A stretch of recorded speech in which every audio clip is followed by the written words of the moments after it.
What is the pressure for an over-the-wall guy that's not locked into the championship for? We're going to find that out. Plus, it was a very spooky night in the NASCAR world. NASCAR Daily with Shannon Spake. I hope everybody had a very safe Halloween last night, got lots of good candy, and all jacked up on Mountain Dew this morning. I don't know. It is Friday, November 1st, or as my kids would like to say, it's the day that Mariah officially dethaws or defrosts, or however you want to say it. My kid called me first thing this morning, showed me the video, so that means there's 53 days left until Christmas because Mariah Carey has officially defrosted. All right, everybody. We got a lot to get to today. Skip Flores is going to join us. He goes over the wall for Ryan Blaney. How do they feel headed into Martinsville in a potentially a must-win? We'll ask him if he feels that way to go ahead and try to defend their championship. Just a few minutes, we'll get to him. Plus, we'll get you caught up on all of the standings and tell you where you can find all of the action this week. Plus, we've got a lot of drivers who celebrated Halloween with their kiddos last night. So we are going to show you all of those cute pictures a little bit later. But first, let's get you caught up on the playoff standings because it is a huge weekend in Martinsville for all three series in action, trying to lock themselves into the championship four. In the truck series, you've got Grant Enfinger, who's the only one that is officially locked in right now. Corey Heim, Christian Eckes, and Ty Majeski, they are above the cut. Remember, Christian Eckes dominated this race earlier this year. Nick Sanchez, who's currently in eighth, he did finish fourth in the event. He also has 2 wins on the season. So see if he can potentially get a walk-off win at Martinsville. For the Xfinity Series, Austin Hill, AJ Allmendinger, those are the 2 drivers that are locked in with their victories. Justin Allgaier won this race last season, Eric Almirola earlier this year. You got Justin Allgaier, Cole Custer, the defending champ, who are above that cut line. And then you could see the guys that are below it. For the Cup Series, we've talked about it many times. We've got just 2 drivers that are locked in right now. That would be Tyler Reddick and Joey Logano. Christopher Bell, 29 to the good, should feel pretty good going into this race. William Byron, 7 to the good. But take a look at all of the guys below. Kyle Larson, Denny Hamlin, Ryan Blaney, your defending champ, and Chase Elliott, certainly all favorites headed in when we headed into the playoffs.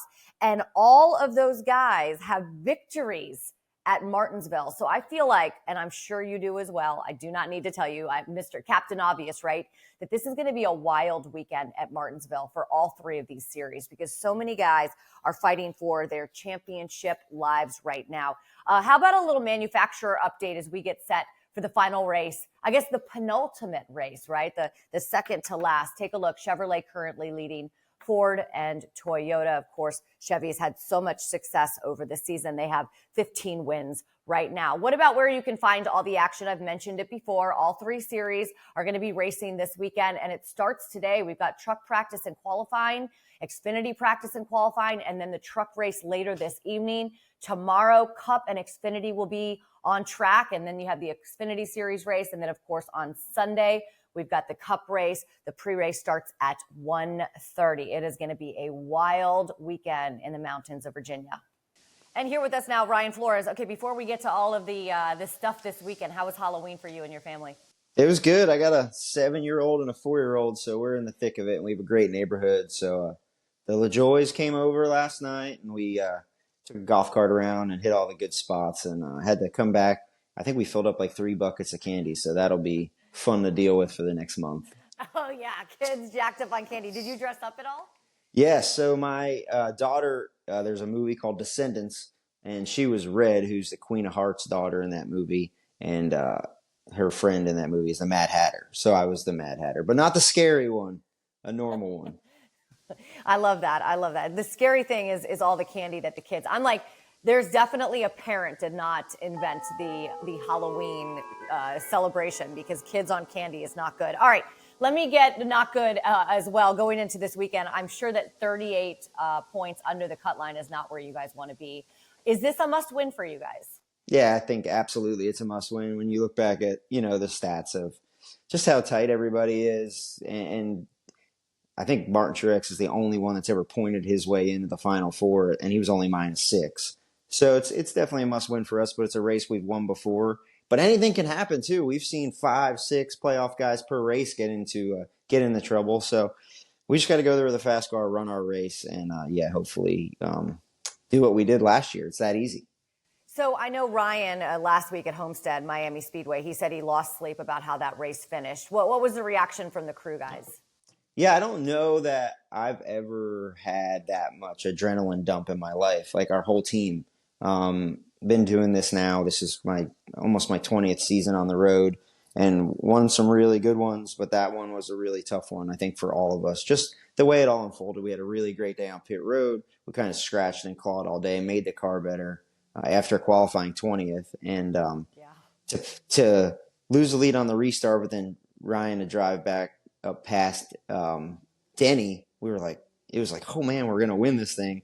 Only to lose it on the last lap was really challenging. But the good thing, the gift of the sport is, yeah, you feel like crap on Monday. I almost felt hungover on Monday, and I never even drank anything. That's how spent my nerves were. But the good thing is, Monday afternoon, Tuesday, you start working on Martinsville, and you leave Homestead where it was. The outcome is terrible, but when we look back at it, that was our strongest day, I think, at the racetrack as a team, even though we didn't win. So there's some positives from it. Now is the time to turn on the heat for sure, right? If you're going to have a great day, it's this time of the year. There are some differences for you guys this weekend, though, specifically those tires. What do you? I mean, I know I've talked to people who were like, we have no idea what to expect. Do you guys? No, I don't think anybody really does, and I don't know that you'll get a really great read for it in practice because you're only going to get 20 minutes. And with the race, the runs that you have at Martinsville are 100, 150 laps, and you'll see if rubber gets laid down or if it doesn't. And that'll determine, more so if the tires are soft or not, how many pit stops you're going to do. I say it a lot. We prepared for Bristol earlier this year for a 3 pit stop race. And we went there and we ran out of tires because the tires, were falling off so bad. Then we prepare for some places where we think we're going to do 10 pit stops and we do 3. So you just have to be ready for anything.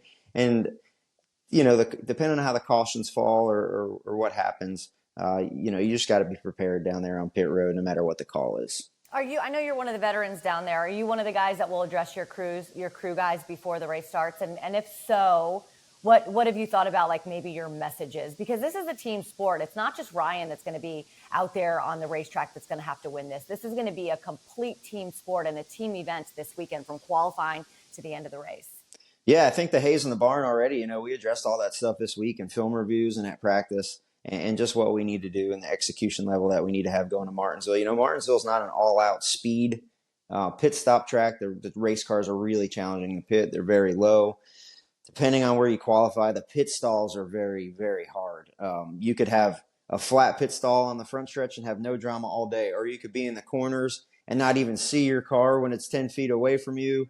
And, you're working on the banking of the corners there. So Martinsville's a place, I think the message to our team this week was just do whatever you got to do at all costs to be successful and get your car back out on the track, where it came in, not to lose any spots, because it is a place where you can get kind of lost in the sauce of how challenging it is. There's a lot of distractions, and you just got to keep your eyes focused on your team and what your team needs to be successful. All right. Well, good luck. Okay. Be safe. And I know we could see you on Around the Track kind of talking about and breaking down how the weekend was for you guys. So I appreciate you joining us the day after Halloween. I'm sure that there's a lot of sugar highs going around right now. Yeah, absolutely. I was looking at, since it's Halloween, I got this shirt Blaney had this week. Did you see this one, Shannon? He made us into a bunch of, I'll send you a picture of it, but he made us into a bunch of hot dogs with a grandfather clock. So it's on Blaney's Instagram. That's so awesome. Yeah, I love I'll send you a picture of it. That's a missed opportunity. That's what I should have dressed up as for Halloween this weekend. A Jesse Jones hot dog, just, red and with a bun all around you. Absolutely. I'm not a hot dog guy, but if we win this weekend, I'll stop and grab one for the road. They sell 50,000 of those on a Martinsville race weekend, which is insane. That's a whole lot of stodium. Yeah, absolutely. All right, be safe this weekend. And it wouldn't be a show the day after Halloween if we didn't have an opportunity to show you what some of our NASCAR drivers' kids dressed up as. Take a look. We've got a handful of them all from social media. Oh, George Kittle. Look, that's Owen Larson. And then we've got Joey Logano's kids. How cute are they? A little Yellowstone courtesy of Clint Boyer, of course. I love Beth Dutton. I think that, yeah, definitely Yellowstone on the left. Denny Hamlin's kids look super cute. Take a look at this. Jordan Fish sent that out on social media. And then Bob Pocker's Ricky Stenhouse Jr., they had a little fun with this. I love these little posts of the Halloween costumes. This is All-Star Race Altercation. Bobby P down there on the bottom part, which is so good. And then, listen, I've got a 14-year-old twins. They're just about aged out of this whole Halloween thing, but there's my son right there. And don't say that they do not get A for effort right there. That is a pillowcase. They are professional trick-or-treaters, 1,000%. All right, I've got my Block or Charge shirt on. Rex Chapman, thank you very much. And that's because I've got back-to-back Hornets games this weekend, Friday and Saturday night. The Celtics are in town. And thank you to the Charlotte Hornets for sharing this incredible video of Lamelo Ball just in time for Halloween. Take a look at this and try not to laugh. I'm way up, I feel blessed. Oh, ah! Oh, what the?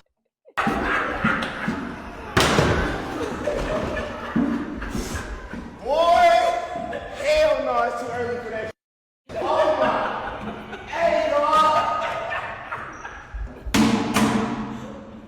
Oh my goodness. Come on. Good luck not watching that like 100 times and not laughing every single time you watch that, Lamelo. And by the way, no Hornets employees were injured in the making of that video. That was an animatronic clown that they scared Lamelo with for Halloween. So thank you to the Charlotte Hornets. Thank you to Lamelo Ball. And better watch that right hook from Lamelo. Go Hornets. We'll see you on Monday. Have a great weekend watching all of the action from Martinsville. And we're going to find out who's racing for a championship in just a few days. NASCAR Daily with Shannon Spake.